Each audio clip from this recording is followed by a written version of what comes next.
I close my eyes and I dream of you, I see your pretty faces and I taste them too. But my, oh my, how I wish to cry.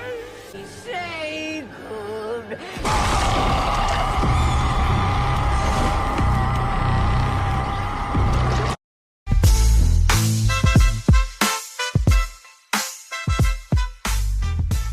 Hello, welcome to a new edition of the Right Wing Populist Podcast.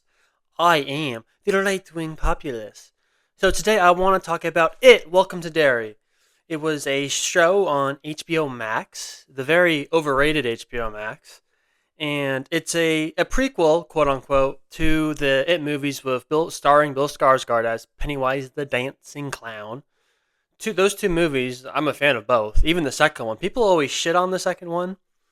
The second one's not as good as the first one, but the second one's good too. I don't know what all the hate's about. It's ridiculous. But both the movies are good, and they created a prequel series, and I say quote unquote because we're going to get into spoilers, but it's not a true prequel. It's a little bit of a sequel, actually, but we'll get into it. But you may be thinking to yourself, why the fuck are you talking about Welcome to Derry? This is like a semi-political podcast. Why are you wasting your time?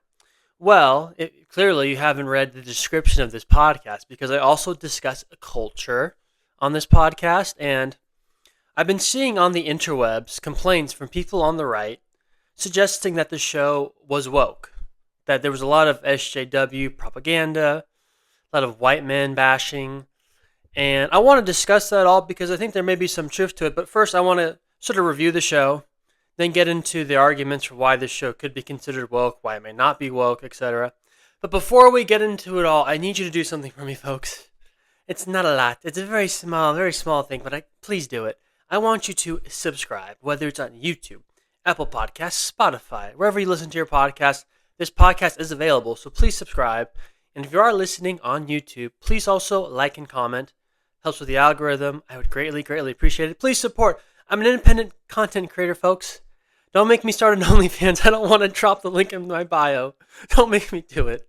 I'm sure many of you people would be happy if I did, but I don't want to do it. I don't want to objectify myself, so please support my podcast instead. I beg of you. Anyway, I'm just kidding. But yeah, no, I really do appreciate the support. The viewership the last couple of weeks has been awesome, both on all the podcast platforms and YouTube, so please keep it up. I really do appreciate it. So yes, Welcome to Derry. So the show takes place in 1962. Like I said, it's a prequel to the first It movie, the 2017 movie, and that movie took place in 1989. And for those who don't know the lore of It, Pennywise, he basically has a feeding cycle every 27 years. Right, that's why the first one takes place in 89. The second one part 2 takes place in 2016, because 27 intervals. And since this one is a quote-unquote prequel, this takes place 27 years before the first film, so 1962. And the year is important because, for those who don't know, 1962 was a little bit turbulent time in U.S. history. A lot of assassinations, a lot of turmoil, the Cold War, a lot of, the Civil Rights Movement. A lot of stuff was going on in America in the 1960s, so it's important, and it'll get into the question of whether or not the show is woke or not.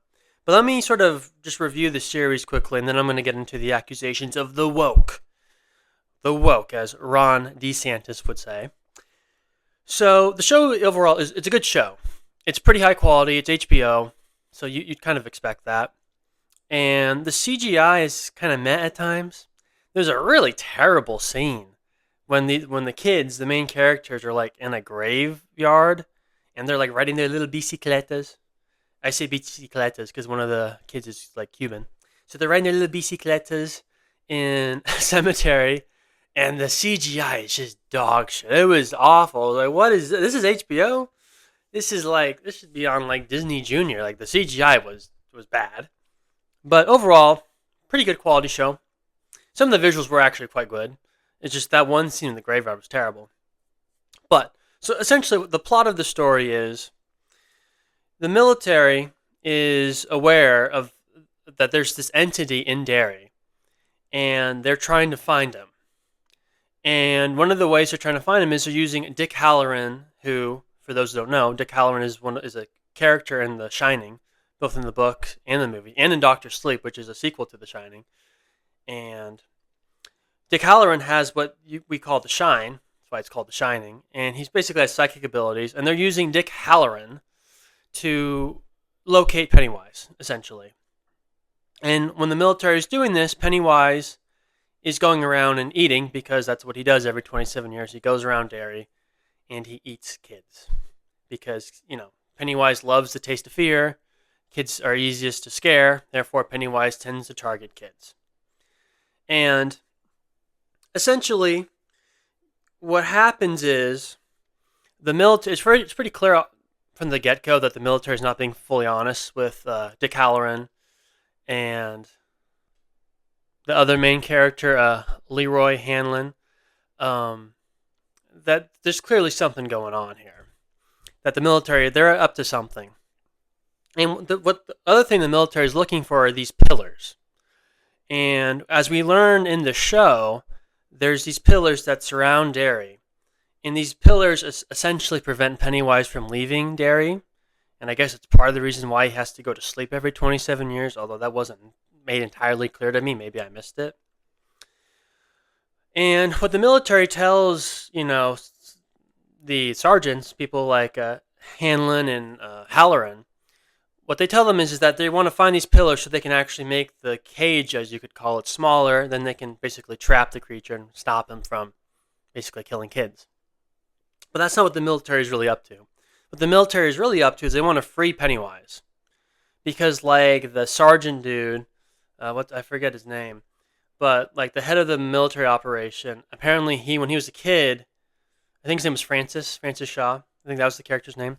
When Francis was a kid, he actually lived in Derry, and he had an experience with the entity, Pennywise. It wasn't Pennywise, but it was the entity. He had an experience with him as a kid, and so he's aware of that existence, so he wants to go to Derry, and the reason why Francis wants to free Pennywise is because he thinks, because of all the turmoil that's happening in the United States, that if Pennywise, gets loose in the whole country, that'll actually bring the country together, because fear will bring the country together. It's kind of a retarded concept, but that's the military angle. And during these times, we have the kids, Hanlon's son, what's his name? Will Hanlon. You have some of these other kids. I'm blanking on some of these names. Some of these kids' actors weren't so good, to be honest. You have Marge, a little bit of a twist there. But so you have these other kids that are going around, and they're experiencing the entity. And so that's sort of what's happening.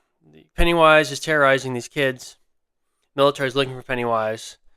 At the end of the show, they are basically they're able to reset up the pillars, so Pennywise is stuck in Derry for another 27 years.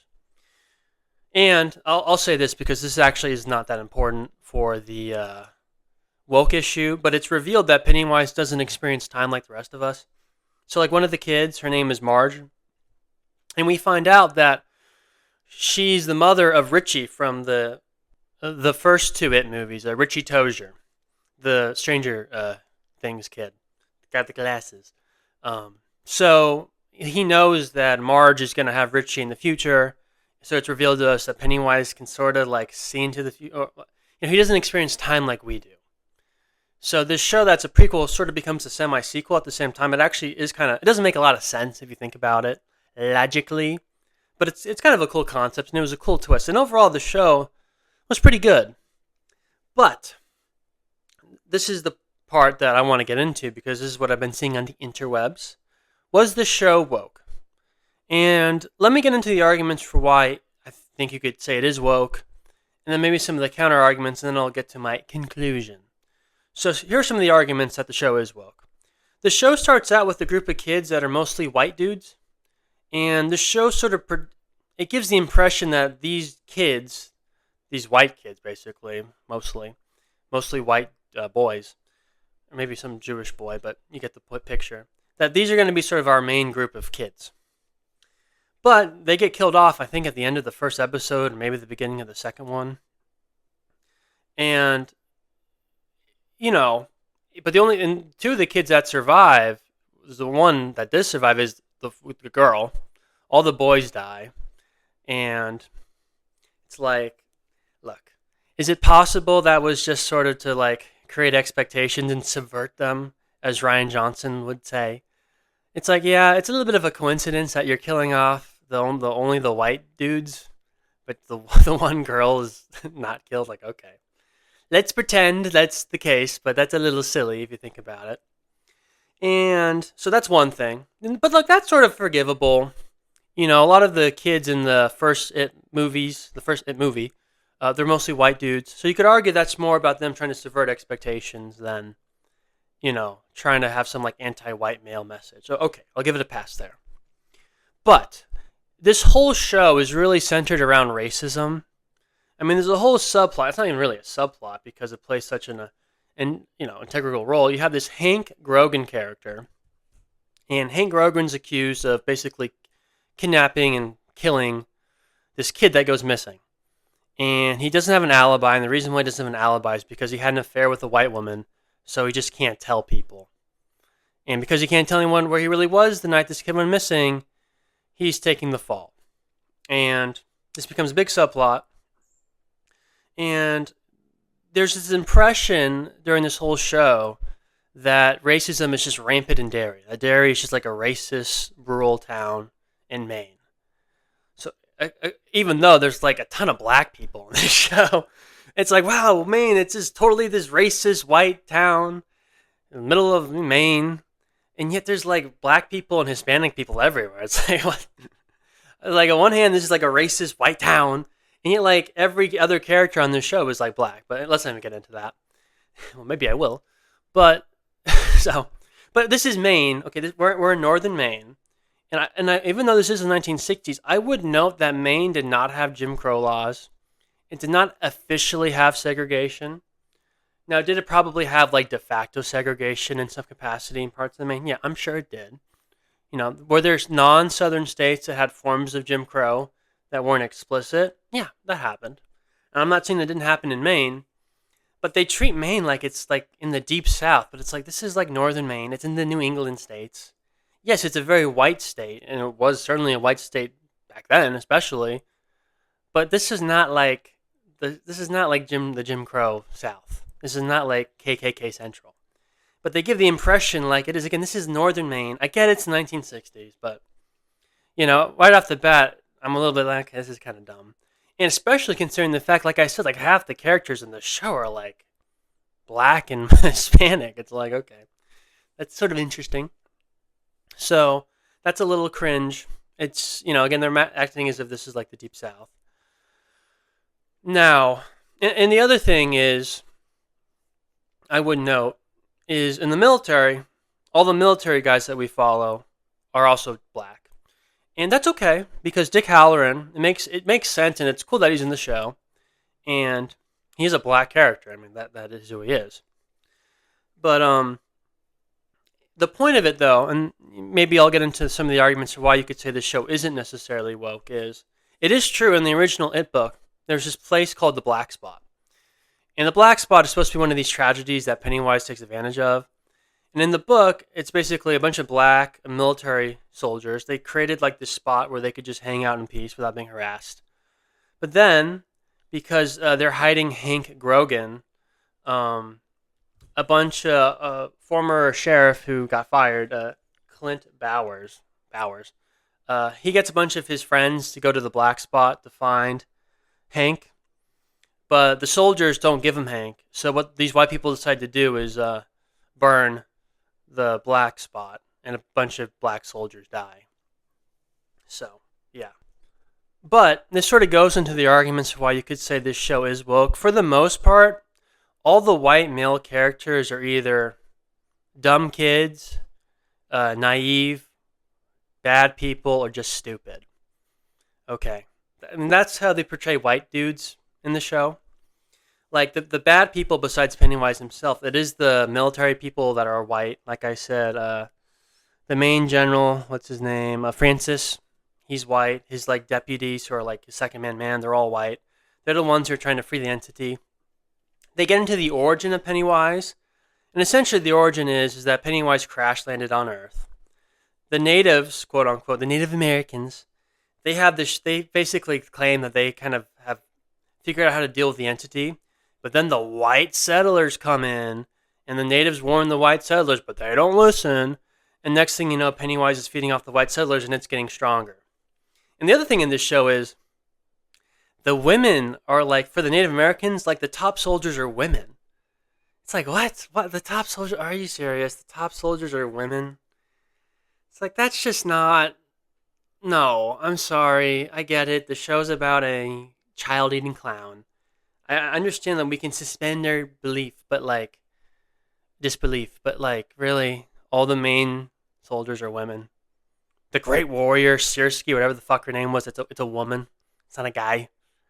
Look, I know the liberals sometimes get triggered by this, but men are better soldiers because they're bigger and stronger on average. So when they had like all the women were the main soldiers, I was like, okay, well, you know. That is kind of woke. I mean, it's not the worst thing in the world, but it's like, really? The women are the soldiers? This is a minor detail, but it is dumb. Like, I'm sorry, it just is kind of stupid. So that was weird. And throughout the show, it's all the white people who are creating problems. The daughter of Pennywise is a white woman. She's been like luring the kids to try to coax Pennywise out because Pennywise is taking on the persona of her father. Her father was the original Pennywise, which is actually a pretty cool scene. Again, there was good stuff in this show, I want to be clear, but I do think there may have been some wokeness to it. So, if you just look at the show is very much focused on racism. And by the way, at the end, when they're finally stopping Pennywise and trying to get the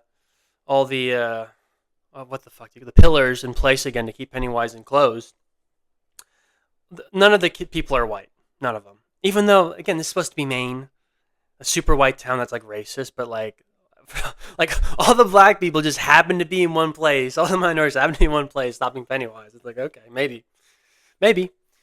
Like, it's either white girls, you have Harlan, or what the fuck's his name? You have Will Hanlon. He's trying to get the pillar across. You have Marge and Lily. And then you have the Cuban dude, I forget, Richie. And he died at the black spot because he was protecting Marge, which is actually, again, there were good scenes. That was a good scene. I just want to be clear. And then you have Hanlon's dad, his mom. You have Halloran, the Native American woman. I forget the character's name. But there's no white dudes. And now, that's okay. I want to be clear. There's nothing wrong with that. But given everything else, it's like, really? So essentially in this show, if you're a white dude, you get killed immediately if you're a kid, which happens. I mean, the first part of the show is a white boy getting killed by Pennywise, which is fine. It's a good scene. And look, in a vacuum, none of these things are that bad, but they sort of build up, and it creates like, what is the message that's trying to be sent here? And throughout the show, again, if you're a white male, you're either sort of like enabling Pennywise, or you're just like stupid, or you're incompetent. And that is sort of and again, the show is just really focused on racism unnecessarily. It doesn't have to be. Again, Maine was not the epicenter of racism. It just wasn't. Jim Crow wasn't even on the books officially. Was there probably some sort of between the lines form of Jim Crow in Maine? Yes, I'm sure there was. But like, really, you pick Maine to be like the big, like you're gonna make a whole narrative about racism in Maine? It's like, okay, maybe. So I think those are the arguments essentially for why this show is woke. When you have the white kids all died the white boys all died at the beginning of the show. The white men are either just stupid or they're the bad guys, and all the good guys at the end are either minorities or women, which is fine. And now let's get to the counter arguments for why you could say the show isn't woke. Number one, the show does take place in the 1960s, and racism was a problem. Like, it just was. I mean, the subplot of Hank Grogan being essentially framed, that did happen to black people at that time. That's a real thing. I mean, there were black people who went to jail who were innocent because of racism. And we need to acknowledge that as a country.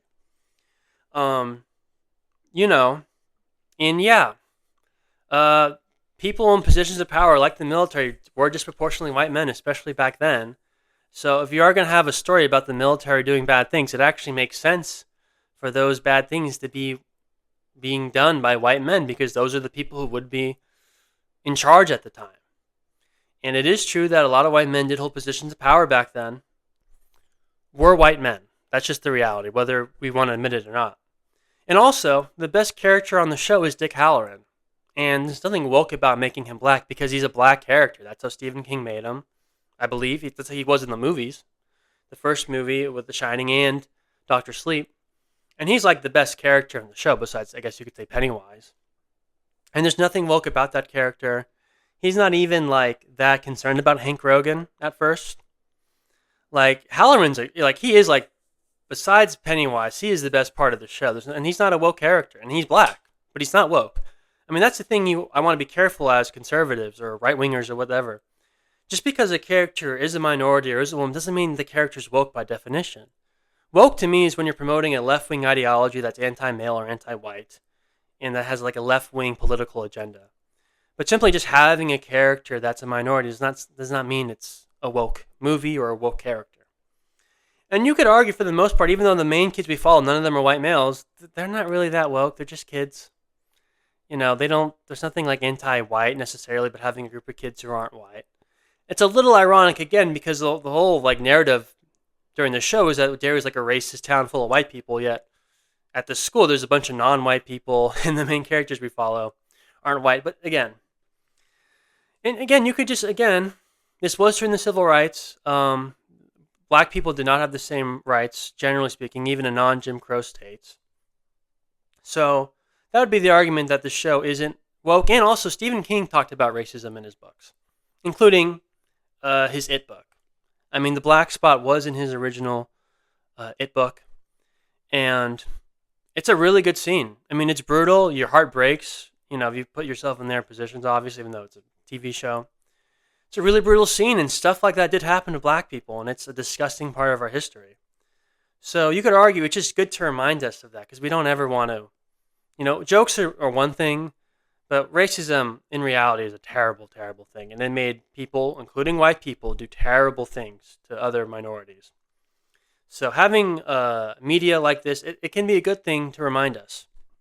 So that's sort of the arguments for why you could say the show isn't woke. Having black characters is not inherently woke. Having minority characters, having female characters does not inherently make the show woke. And the show takes place in a time period where issues of racism, other forms of prejudice, the fact that you have men in positions of power, white men doing bad things, just based off the timeline, that is sort of what you would expect. So that'd be the argument against it. Overall, I think the show definitely leans woke. I'm sorry, I just do, especially with the Native Americans. The fact that you'd have only females be like the main soldiers is just so stupid. I don't even have to explain why that's stupid. And I do think there is a sort of message in the show that that white ignorance is a big problem, and maybe still is a problem in the United States. So, overall, the show's good. I do think it does lean woke, but it's not as bad as some people have been seeing on the internet. It could be much worse, but I do think the show leans woke. I mean, I just think, based off all the evidence, you weigh it, you would have to say it leans a bit woke. But it's not terrible. I recommend the show. Even if you hate woke, for the most part, it's a good, especially if you like the first two Bill Skarsgård movies. I would recommend the show. So anyway, that's sort of my thoughts on It. Welcome to Derry. A little bit of a different type of a podcast, but I like the show overall. I've been seeing some dialogue about it, so I thought I'd give you my 2 cents. Anyway, that's it for today, folks. We should be back tomorrow. Again, please subscribe, whether it's on YouTube, Apple Podcasts, or Spotify. I would greatly appreciate it. And if you are on YouTube, please like and comment. Again, helps with the algorithm. We'll be back tomorrow, folks. Thanks for listening. Bye-bye.